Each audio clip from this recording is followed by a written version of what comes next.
Well, g'day folks, and welcome back to the channel. If this is your first time here, then a special g'day to you. I hope you hang around for a while. This is part 2 of our visit to the Aviation Museum in Bull Creek. If you missed part 1, we wandered through the early aircrafts and finished up with one of the true legends of the skies, the DC-3, so make sure you check that one out first. Today we're picking up right where we left off, diving into the rest of the museum with more aircraft, more stories, and a few absolute classics that really show how aviation evolved over the years.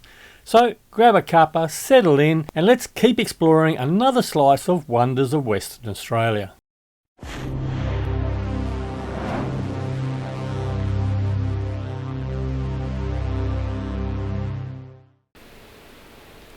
There is so much to see here.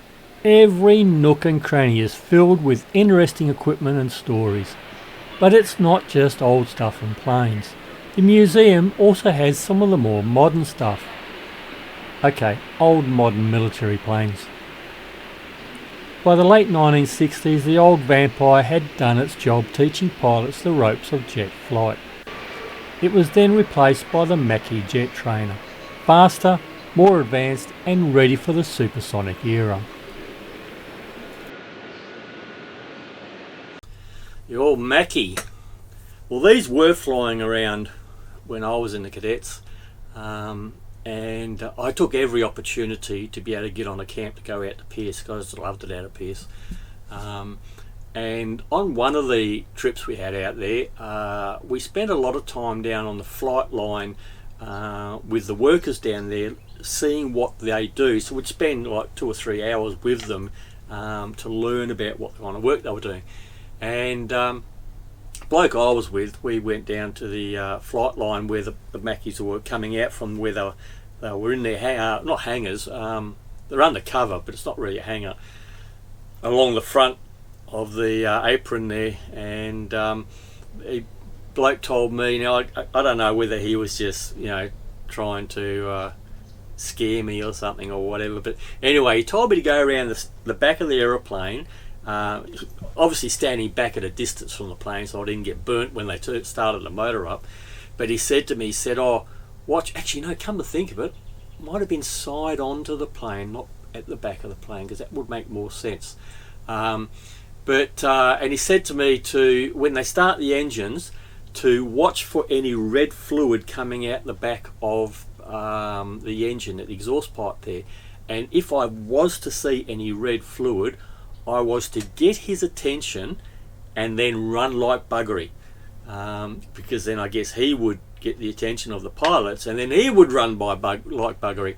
I never really knew why I had to watch for this fluid or where it was coming from. I was just told if there was red fluid coming out, then run. Now I don't know if that's a real thing or not. Like I said, he could have just been winding me up or something.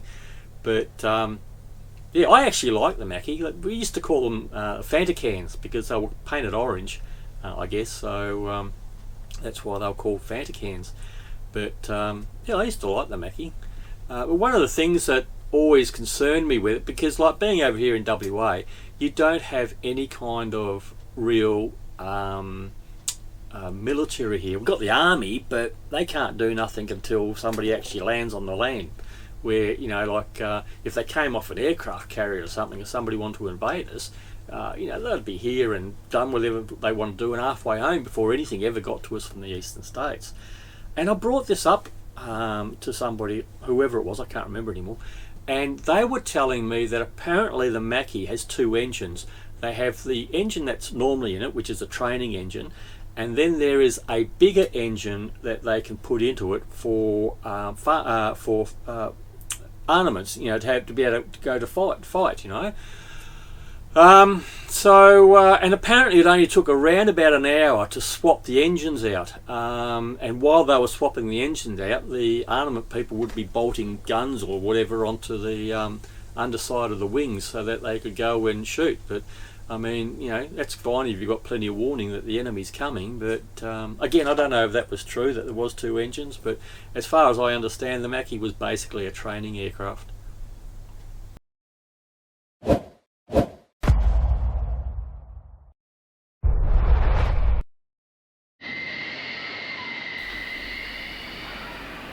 One of my favourite jet fighters is the F-111.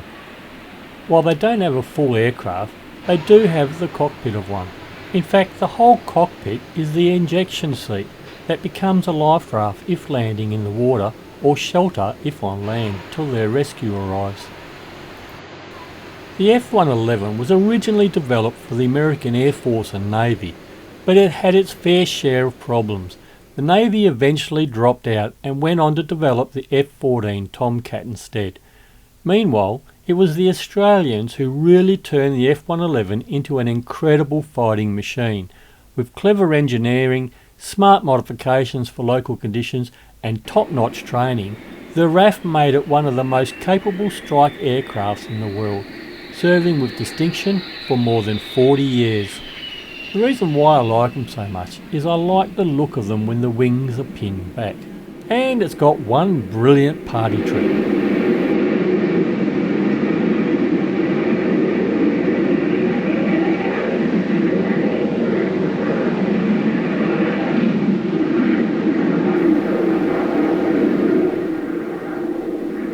If you want to see an excellent video about the F-111, I'll put a link in the description to a video someone done where he takes you right through one. But they don't just have one cockpit. This one is a sort of simulator.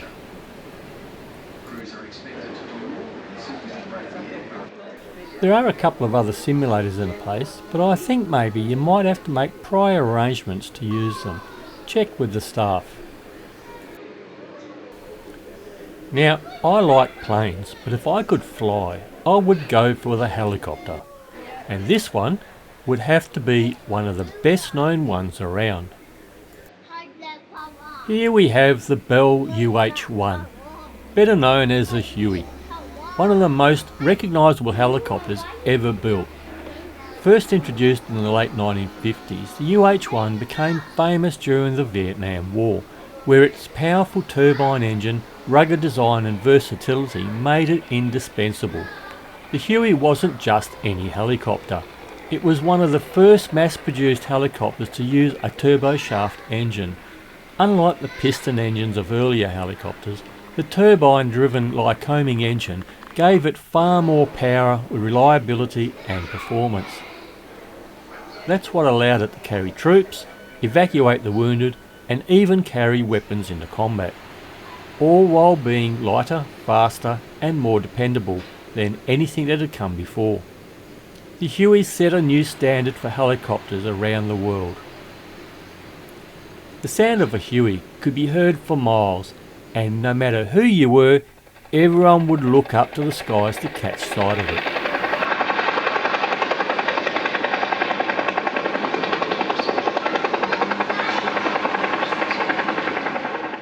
Now I've got another story about a time flying in one, and what better way to tell that than in one. This brings back memories. When I was, mid-teens, when I was in the Air Cadets, I went up to Pierce Air Base on a camp with the cadets, and they took us up for a ride in a helicopter. I've actually had 2 rides in one of these, and I got to sit in this seat here, but the door was left open, and the seat belts, we weren't allowed to do the seat belts up because they had been adjusted correctly for the rescue crew from the airbase, so that when they got in they didn't have to muck around adjusting belts. We weren't allowed to adjust them. We put them on, but we had to leave them loose because we're only kids, so they weren't very tight on us. And we were flying along through the Avon Valley, and I looked out this door here, and I leaned out to look down. Just as I leaned out, now I don't know if that pilot saw me and he realised what I was doing, but he all of a sudden did a right-hand bank and dropped at the same time. And as we went down, I'm looking out the side here, and all I saw was the ground going round. And I tell you what, I had to go to the loo afterwards and change my undies, I tell you.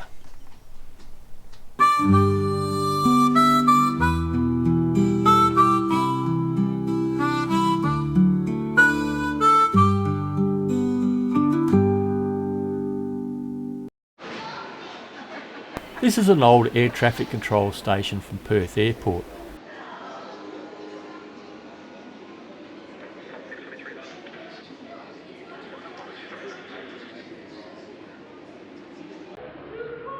These blocks had the aircraft details on it as it passed through the controller's area. It's all done by computers now.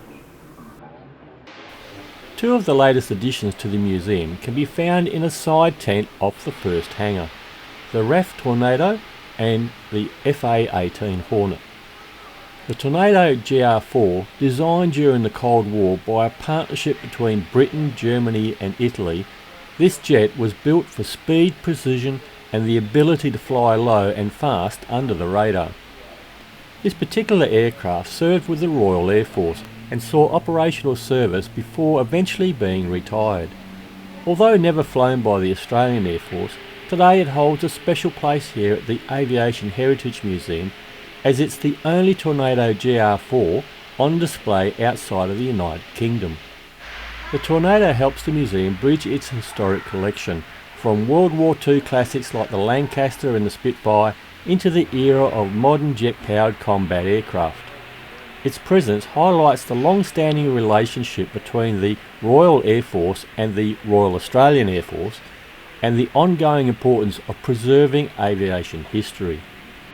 And here we've got the FA-18 Hornet, a jet that, for lots of Aussies, became the sound of our Air Force for decades. From the 80s onwards, these birds were patrolling our skies, showing up at air shows and making sure everyone on the ground knew that they were around with that unmistakable roar. You'd hear it first, look up, and sure enough, there it was streaking across the sky.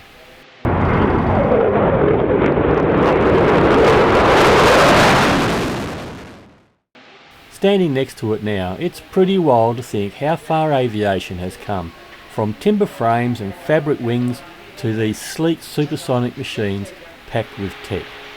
And the best part is you don't have to imagine what it was like up there. You can actually step up and have a look inside the cockpit yourself. Well, now for my final story, the PBY I hadn't forgotten. So I've left my best story till last, and this has nothing to do with the Air Cadets this time. I was in the SES, and when this aircraft arrived here in Perth, the organisation that brought it here had said they would donate some money to the unit if we could get some of our members to go out and unwrap it, because when it got here the aircraft was covered in white plastic, and I think there was two sea containers. One had all the wings and stuff in it and the other one had all the engines in it, but they needed somebody to unwrap the aircraft, and of course I wasn't going to say no to that. So because when they found it, it was actually out front of a hamburger joint in America somewhere, and they managed to buy it from them, and then they managed to con the American Navy into bringing it to Perth, because they had, I think it was one of their destroyers or something, was going across to the Middle East, and they managed to get a ride on it, and they stuck it on the back of the destroyer and were supposed to bring it down. As the boat was going past the about Darwin somewhere, the first Gulf War kicked off, and that ship needed to get urgently over there, and the Navy were just going to go over the side of the boat, and of course people here were a bit all frantic and everything. After some phone calls, managed to convince them to bring it into Fremantle, and so they brought it in and dropped it off, and then from Fremantle it made its way up to the old Midland workshops, and it was in one of them buildings, and that's where they got the SES to go in and unwrap it. We went in through there and we got to go through the whole aircraft. We up where the wing is, that pylon that goes up, and then the wing's on top of it, you'll see there's a square hole in it, and I had to climb out through that to be able to get onto the top of the aircraft, walk down the top of it, slicing it all open with a knife to get the plastic off it, and all over the front of it and everywhere else, you know. Absolutely brilliant. It took us all day, and I loved it. It was absolutely great. So yeah, that's my story on the Catalina PBY. It was apparently going to go into a museum they wanted to build down in Crawley, because in Crawley there used to be a flying boat base there during the war that would fly between Perth and India or Sri Lanka, I think it it was where it went to, which is now called something else. No, Saigon, no, not Saigon. Anyway, it doesn't matter. Somewhere there near India. And they wanted to build a museum in that same location, but obviously they could never get permission from the council to build a museum there, so I guess the aircraft eventually ended up here at the Aviation Museum. So here are a few pictures after we finished unwrapping it. I should have gotten a couple before we started. This is inside the building at the old Midland Workshops. It's now part of the Police Communications Wing. Anyway, imagine it was wrapped in white plastic. And now looking at the picture, I remember we got in through a hole in the back there where the ladder is. Now this is the view out of that little square hole I climbed out of. This hole is so that the engineer can view the engines during flight. This is the inside looking out towards one of the side blisters. That whole curved window would slide around and then you could swing the gun into the shooting position. Moving forward of that rear space, you would climb through this little door where you would have the navigator's desk on the right and the radio man on the left. And this is the area we look through from the outside.